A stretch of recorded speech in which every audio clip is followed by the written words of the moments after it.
Hello students, আমি রিমি মণ্ডল এবং তোমরা দেখছো র্যাঙ্ক আপ বাই রিমি। দেখো, প্রত্যেক দিনের মতো আজকেও নিয়ে চলে এসেছি ডেইলি কারেন্ট অ্যাফেয়ার্স এবং আজকে আছে 10টা প্রশ্ন। প্রত্যেক দিনের মতো 10টা প্রশ্ন থাকবে এবং সাথে থাকবে স্ট্যাটিক জিকে। আমি প্রত্যেক দিন বলি, আজও বলছি, যাদের স্ট্যাটিক জিকেতে সমস্যা, যাদের মনে হয় স্ট্যাটিক জিকে পারি না, ভুলে যাই, তারা প্রত্যেক দিন কারেন্ট অ্যাফেয়ার্সটা ফলো করবে। এবং এই 10টা কারেন্ট অ্যাফেয়ার্স অল্প বিস্তর মনে রাখাটা কিন্তু অনেকটা একটা ভালো কাজ। যারা সেন্ট্রাল দিচ্ছ তাদের জন্য খুবই ভালো, যারা স্টেট দিচ্ছ তাদের জন্যও ভালো। ঠিক আছে, তা আমি সেন্ট্রালের মতো করে এবং স্টেটের মতো করেই 10টা কারেন্ট অ্যাফেয়ার্স গুছিয়ে আনি। তোমরা অবশ্যই ভিডিওটি দেখবে শেষ পর্যন্ত এবং চ্যানেলটাকে সাবস্ক্রাইব করে রাখবে প্রত্যেক দিন ডেইলি কারেন্ট অ্যাফেয়ার্স পাওয়ার জন্য। এছাড়া আমাদের ইউটিউব চ্যানেলে অনেক ধরনের প্র্যাকটিস সেট চলছে। WBSSC গ্রুপ সি, গ্রুপ ডির প্র্যাকটিস সেট চলছে, ইতিহাসের প্র্যাকটিস সেট চলছে, স্ট্র্যাটেজিকের প্র্যাকটিস সেট চলছে। সেগুলো তোমরা অবশ্যই চেক আউট করবে। আমার মনে হয় সেখান থেকে তোমরা ভালো কিছু অবশ্যই শিখতে পারবে। ঠিক আছে, তো আর টেলিগ্রাম চ্যানেলে সবাই জয়েন করে যাবে। আমি কিন্তু ওখানে ঘন্টায় ঘন্টায় কারেন্ট অ্যাফেয়ার্স আপলোড করি। যাই হোক, ফার্দার কথা বাড়াবো না, চলে যাব সোজা আমাদের প্রথম প্রশ্নে। NHAI অন্ধ্রপ্রদেশে কত কিলোমিটার রাস্তা তৈরি করে বিশ্ব রেকর্ড গড়েছে? 25.50 লেন কিমি, 28.95 লেন কিমি, নাকি 30 লেন কিমি, নাকি 27.45 লেন কিমি? অ্যান্সার কি? অ্যান্সার এসে যাবে 28.95 লেন কিমি, অর্থাৎ national highway authority of India. ঠিক আছে, NHAI এর ফুল ফর্ম। অন্ধ্রপ্রদেশে 28.95 লেন কিমি রাস্তা তৈরি করে একটা বিশ্ব রেকর্ড গড়েছে। এটা ভেরি মাচ ইম্পর্টেন্ট কোশ্চেন। ওকে, চলে যাব আমরা একটু দেখে নেব যে NHAI এর বিষয়বস্তু সম্পর্কে। দেখো, NHAI national highway authority of India, very important, বলেই দিলাম। প্রতিষ্ঠা হলো 1988 সালে। সংসদের একটি আইনের মাধ্যমে এটি প্রতিষ্ঠিত হয়, তবে এটি পূর্ণাঙ্গভাবে কাজ শুরু করে 1995 সালে। তাহলে কি 1988-এ পার্লামেন্ট দ্বারা প্রতিষ্ঠিত হচ্ছে এবং 1995-এ গিয়ে national highway authority of India পুরোপুরি কাজে নামছে। ঠিক আছে, মন্ত্রণালয় এটি ভারত সরকারের সড়ক পরিবহন ও রাজপথ মন্ত্রকের অধীনে কাজ করে। ঠিক আছে, বেসিক্যালি পথ টথ যেগুলো তৈরি করে। আচ্ছা, এবারে চলে আসি এই পোর্শনটায়। এখানে কিছু গুরুত্বপূর্ণ জিনিস আছে যেটা কিছুদিন আগে প্রশ্ন এসছে ফাস্ট্যাগ সম্পর্কে। ঠিক আছে, ফাস্ট্যাগ সম্পর্কে কলকাতা পুলিশ প্রিলিমসে কিন্তু জিজ্ঞাসা করেছে। ফাস্ট্যাগ টোল প্লাজায় যানজট কমাতে NHAI দেশব্যাপী ইলেকট্রনিক টোল সংগ্রহ করার ব্যবস্থা করেছে, যাকে ফাস্ট্যাগ বলা হয়। যারা গাড়ি টাড়ি চড়ো তারা জানো ফাস্ট্যাগ দিতে হয়। ঠিক আছে, আচ্ছা, এরপর আসে গ্রিন হাইওয়ে বলে একটা প্রজেক্ট এসছে ভারত সরকারের। সেটা কি? পরিবেশ রক্ষায় রাস্তার দুপাশে গাছ লাগানো এবং পরিবেশ বান্ধব নির্মাণ সামগ্রী ব্যবহারের ওপরে সংস্থাটি জোর দিয়েছে। ঠিক আছে, গ্রিন হাইওয়ে মিশন। আচ্ছা, আর একটা হলো যে গতিশক্তি মাস্টার প্ল্যান, যেটা 2026 সালের লক্ষ্যমাত্রা অনুযায়ী ভারতের লজিস্টিক খরচ কমাতে এবং পণ্য পরিবহন দ্রুত করতে তারা কয়েকশো নতুন এক্সপ্রেসওয়ে তৈরি করছে। মানে গতিশক্তি মাস্টার প্ল্যানে কি হয় যে অনেক বড় বড় লেন তৈরি করা হয়, 4 লেন 5 লেন 7 লেনের যে রাস্তা হয় সেটা তৈরি করা হয় যাতে তাড়াতাড়ি পরিবহন করা যায়, ভারী জিনিসপত্র মাল যা আসে তা যেন তাড়াতাড়ি পরিবহন করা হয়। এটার প্ল্যান হলো গতিশক্তি মাস্টার প্ল্যান। ওকে, তো ফাস্ট্যাগটা এখানে ইম্পর্টেন্ট, গ্রিন হাইওয়েটাও এখানে কিন্তু খুব ইম্পর্টেন্ট। ঠিক আছে, চলে যাব আমরা পরের প্রশ্নে। পরবর্তী প্রশ্ন, রাস্তা তৈরির জন্য বাণিজ্যিকভাবে বায়ু বিটুমেন উৎপাদনকারী বিশ্বের প্রথম দেশ কোনটি? রাস্তা তৈরির জন্য বায়ু বিটুমেন কি হবে? এর অ্যান্সার কিন্তু হয়ে যাবে আমাদের ভারতবর্ষ। ঠিক আছে, রাস্তা তৈরির জন্য ভারতেই প্রথম বায়ু বিটুমেন মানে তোমার উৎপাদন করছে। এটা যেহেতু বিশ্বের প্রথম, তাই এটাও কিন্তু খুব ইম্পর্টেন্ট একটা কোশ্চেন। ঠিক আছে, বায়ো বিটুমেন। ওকে, যেহেতু বিশ্বের প্রথম ভারতবর্ষ করছে, তো এটা ইম্পর্টেন্ট হয়ে দাঁড়ায়। চলো চলে যাব পরের প্রশ্নে। পরবর্তী প্রশ্ন, কোন রাজ্য সম্প্রতি international spice roots heritage network চালু করেছে? Tamil Nadu, Karnataka, Andhra Pradesh, Kerala. International spice roots heritage network.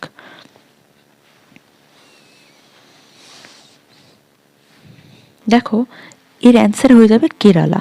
যেহেতু আমরা মশলার রাজ্য বলে থাকি কেরলাকে, তাই এখানে স্পাইস রুট হেরিটেজ নেটওয়ার্কও কিন্তু কেরালাই চালু করেছে। এটা ধরাটা খুব সহজ।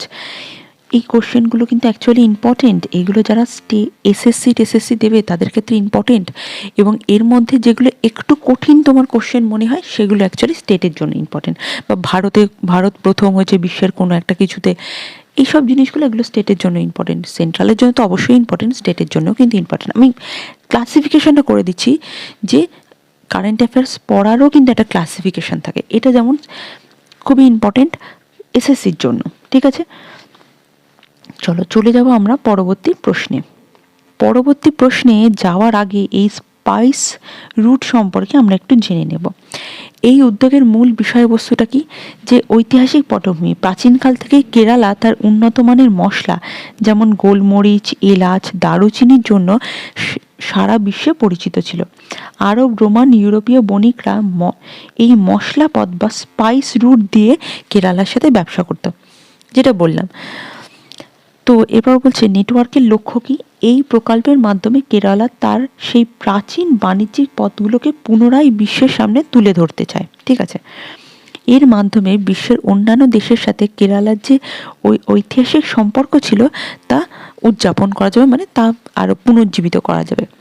পর্যটনের উন্নয়ন হবে। এই নেটওয়ার্কের ফলে বিদেশি পর্যটকদের কাছে কেরালার প্রাচীন বন্দর যেমন মুজিরিস এবং মশলা বাগানগুলো আরও আকর্ষণীয় হয়ে উঠবে।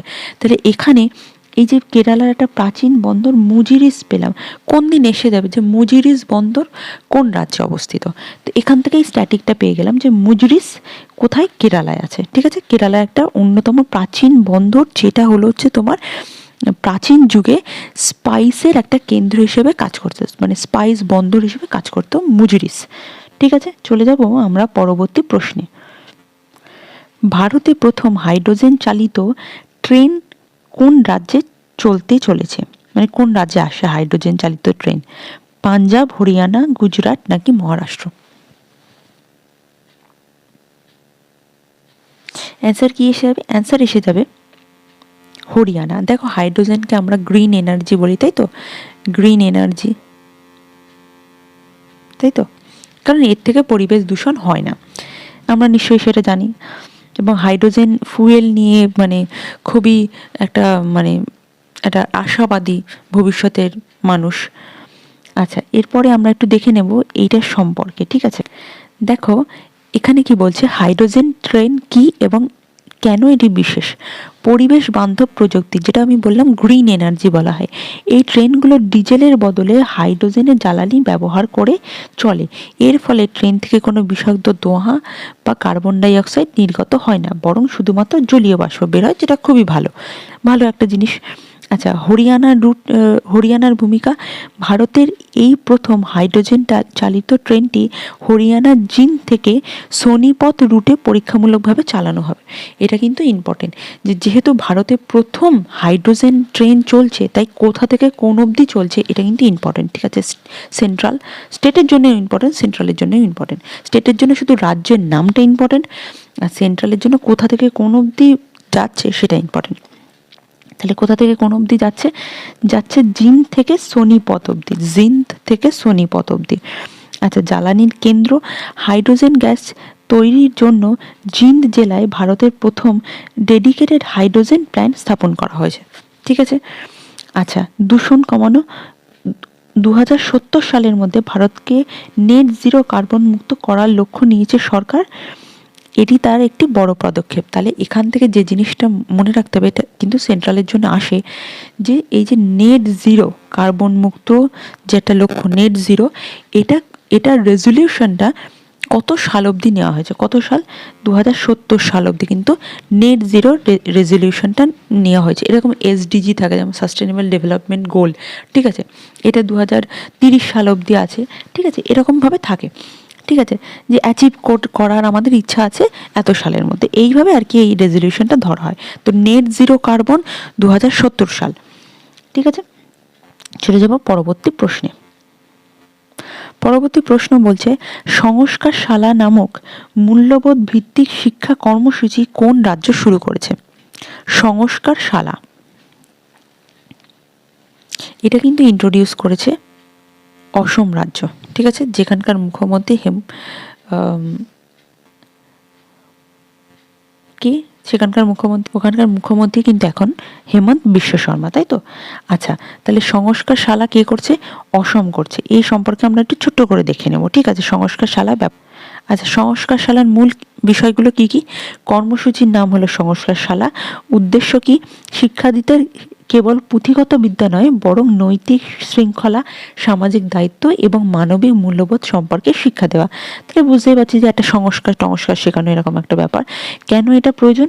আধুনিক প্রতিযোগিতা ও শিক্ষার পাশাপাশি একজন ভালো মানুষ হিসাবে গড়ে তোলার জন্য এই বিশেষ ভ্যালু এডুকেশন বা সংস্কারের শিক্ষা দেওয়া হচ্ছে, ঠিক আছে। এটা ভালো উদ্যোগ যে শুধু পুঁথিগত বিদ্যা পড়লেই হবে না, আরও বেশ কিছু সাংস্কারিক জিনিস তোমাকে শিখতে হবে, ঠিক আছে। তো এটা কিন্তু সেন্ট্রালে এটা আসার মতো একটা প্রশ্ন। চলো চলে যাবো আমাদের কোশ্চেন বলছে, জিআই কাউন্সিল কাকে স্বাস্থ্য বীমা ইকোসিস্টেমের সিইও হিসেবে নিযুক্ত করেছে? আর কে শর্মা, এস প্রকাশ, ভি গণেশ নাকি কে বিজয়? জিআই কাউন্সিল কাকে স্বাস্থ্য বীমা ইকোসিস্টেমের সিইও করেছে? এর অ্যান্সার এসে যাবে এস প্রকাশ, ঠিক আছে, এটা একটু মুখস্থ করে নাও। এস প্রকাশ হলো হচ্ছে, দেখো, বীমা, স্বাস্থ্য বীমা মানে বীমা আমরা করলে কি হয় যে আমাদের জীবনে একটা আলোর প্রকাশ ঘটে। আলোর প্রকাশ ঘটে কি, যে লাইক, হ্যাঁ ঠিক আছে, যদি কোনো দিনও অ্যাক্সিডেন্ট হয়ে যায় তাহলে মেডিকেল কভারেজ পেয়ে যাব। বীমাতে তো তাই হয় না? তো এইটা একটা আশার আলো, আশার আলোর প্রকাশ, যে হ্যাঁ ঠিক আছে বীমা পেয়ে যাবে। এইভাবে মনে রাখবা যে স্বাস্থ্য বীমা ইকোসিস্টেমের সি হলো প্রকাশ, ঠিক আছে। চলো চলে যাব আমরা পরবর্তী প্রশ্নে। কোশ্চেন বলছে, কে সম্প্রতি কর্ণাটকের সবচেয়ে দীর্ঘকাল মুখ্যমন্ত্রী হওয়ার গৌরব অর্জন করেছে? বিএস ইয়েদুপ্পা, এস আর বোম্বই, সিদ্ধারামাইন নাকি এইচ ডি কুমারস্বামী?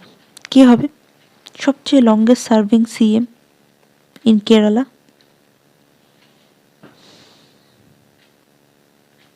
এর অ্যান্সার এসে যাবে সিদ্ধারামাইয়া। ইনি কিন্তু কংগ্রেস থেকে বিলং করেন, ঠিক আছে, কংগ্রেস থেকে কিন্তু ইনি বিলং করেন, ঠিক আছে। চলো চলে যাব পরবর্তী স্লাইডে। 68তম জাতীয় শুটিং চ্যাম্পিয়নশিপে 31টে সোনা জিতে কোন রাজ্য শীর্ষস্থানে আছে? উত্তরপ্রদেশ, রাজস্থান, মহারাষ্ট্র, পাঞ্জাব। শুটিং প্র্যাকটিসে এর অ্যান্সার কি এসে যাবে? হরিয়ানা, তাই তো। হরিয়ানা থেকে কিন্তু আমরা মনু ভাকেরকেও পাচ্ছি, যে শুটিংয়ে খুবই এক্সপার্ট, ঠিক আছে, এবং ব্রোঞ্জ নিয়ে এসছে দুবার অলিম্পিকে, 2024 সালের অলিম্পিকে। চলে যাব আমাদের পরবর্তী প্রশ্ন। এখানে এইটা একটুখানি দেখে নেব। হরিয়ানা রাজ্য 68তম জাতীয় শুটিং চ্যাম্পিয়নশিপে 31টি সোনা জিতে পদক তালিকার শীর্ষে রয়েছে। তাহলে পদক তালিকার শীর্ষে কে? হরিয়ানা। এরপর বলছে যে ক্রিকেটের ইতিহাসে দ্বিতীয় সর্বোচ্চ রান গ্রাহক কে হয়েছে? অ্যাশেজ ক্রিকেট যেটা, সেটা অনেক পুরনো একটা ক্রিকেট, যেটা ইংল্যান্ড প্লাস অস্ট্রেলিয়ার মধ্যে হয়। ইংল্যান্ড, তারা এটা না, এটা হলো হচ্ছে অস্ট্রেলিয়া।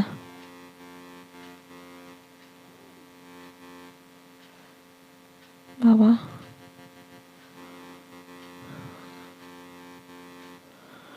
ঠিক আছে, চলে যাব পরবর্তী প্রশ্নে।